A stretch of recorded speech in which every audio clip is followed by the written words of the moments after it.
So, hi everyone. Today I will make a tutorial video about my example codings of basic switch, nested FLs, and FL switch case. So, before tani iparan, mo ato sa tadaan sa SAMP. Ang SAMP is ato na first is mag-open ta sa ato ang SAMP. So, ano ni? Di na lang, ani na lang. So, since open naman yung ato ang ano man ni. So, welcome sa ato ang SAMP. Go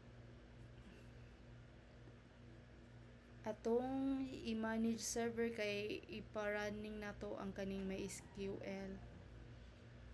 So, nag-running naman ni siya. I-try daw na to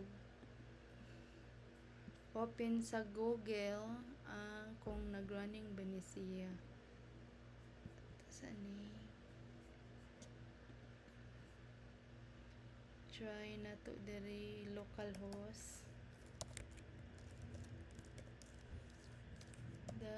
dashboard. Okay, running na siya. Saan yung ipang delete eh?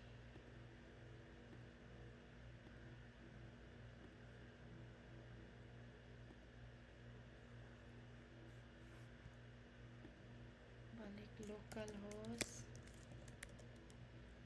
dashboard. So, since nag-running na siya, ato tasabi is code.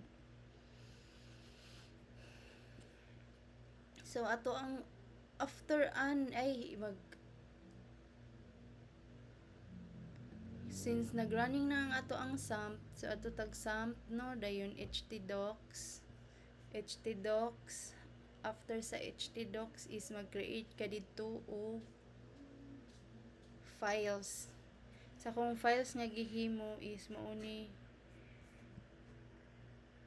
naghimo kog files dito sa htdocs step.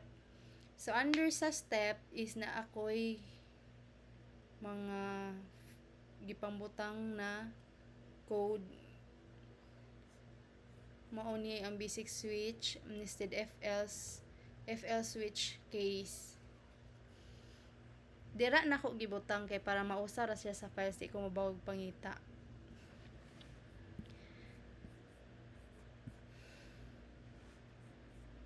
So, kani, for example, manggod ni SigGrade, una tadaan sa basic switch. So, SigGrade is, ang iyang case 1, excellent, ang case B, good, case C, average. So, akong panalitan ko on diri is kani si case C. Kani si case C, ako ni siyang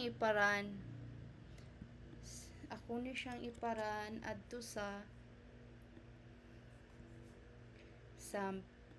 So, kato ang ako ang files kay step ang pangan niya. Ang name ato is B6 switch. B6 switch. Ang spelling. Haka. B6 switch. Okay, .php. Dili ginato kalimtan na ato ang iyahang apelyido kay ang naa diri na amni .php. So, kaning basic switch .php under siya sa step. Okay, ato iparan diri kung mugawas ba siya. Okay, ang iyahang giran is average. Kay ang akong gipangayo diri is grade C man.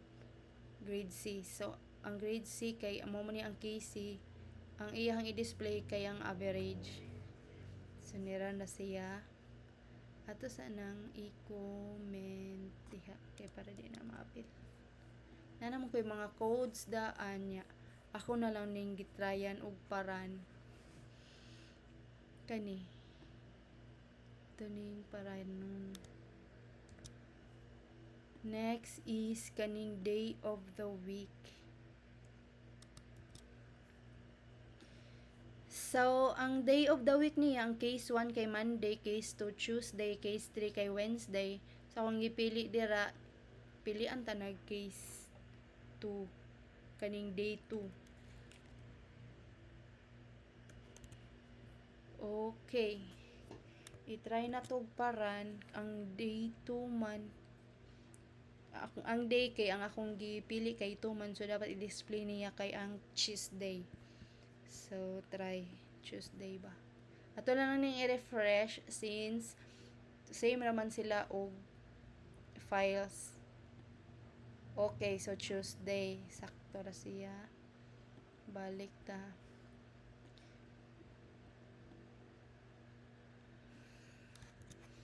Ari na sad ta sa nested FLs. Nested FLs.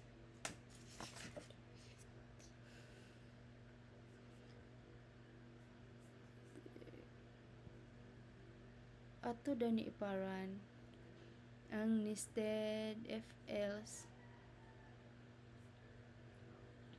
nga dapat mo display siya site under maintenance.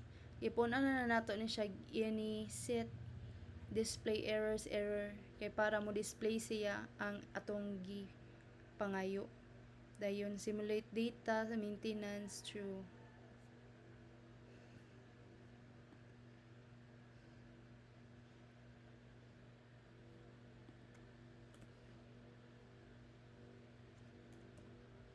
I-try daw ni nato paran.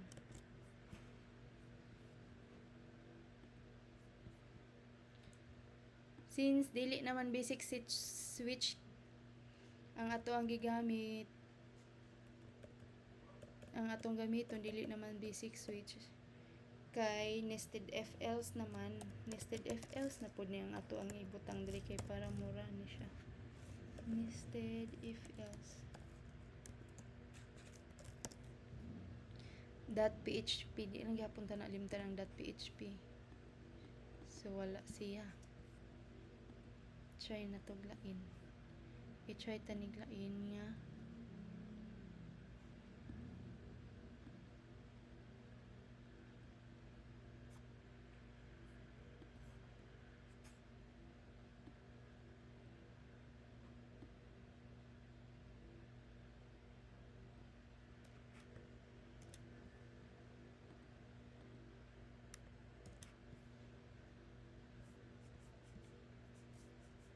kani. I-try din ni nato o paran.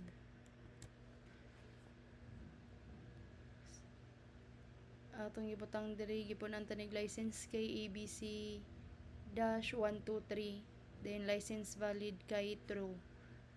Ang if empty license kay ang iya i-display is software activated. Try na to paran.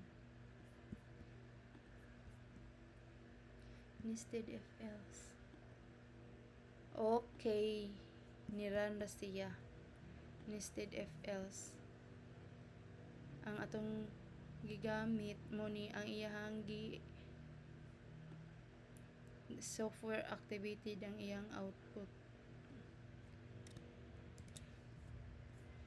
At tutong pasawayon og dagan ang katong number 5. Example number 15. Okay.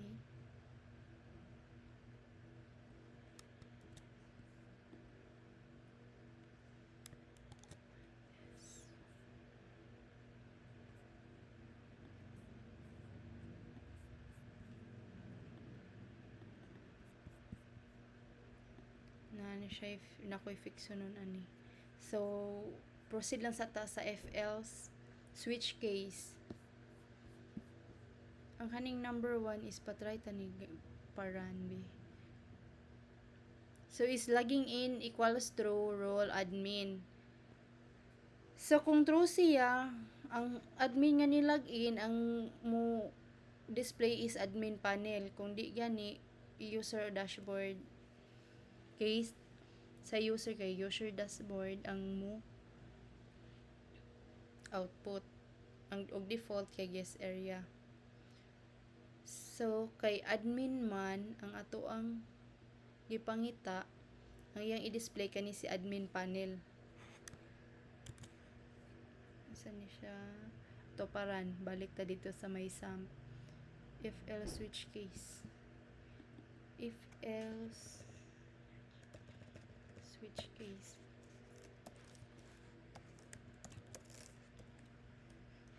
If else switch case.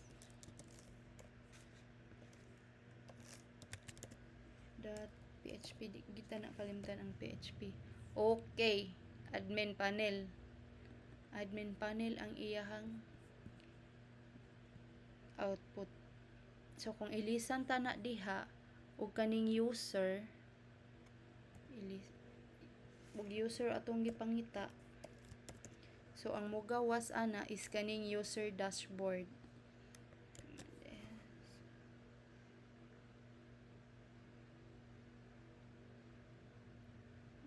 Okay, user dashboard. Okay, nira na siya, running ra siya. Mangita tag another example. Mangita tag lain atong iparan.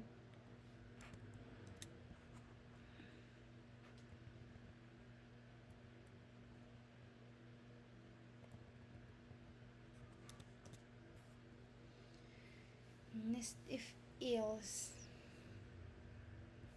Kani daw be kaning number 5. Ito daw na iparan. Okay. Ay, naapil ang number 6. Ito lang nang i-comment tanan. Ipang-comment na ako tanan diha kay usara man akong padaganon nga example. Kay kung di na nako ipang-comment ang uban, di siya moran og accurate og unsa to imong mga gipangita. So akong paran diri is if payment method done case card equal paid by card. So kung case OP equal paid kung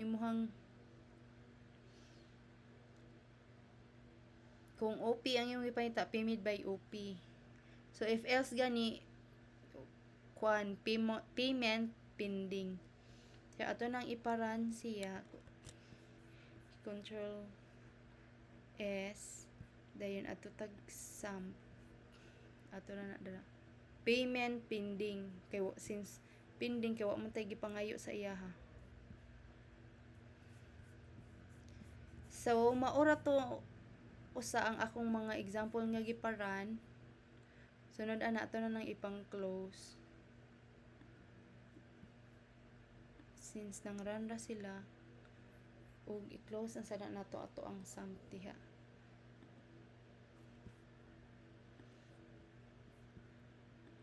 Ug maura to guys, thank you.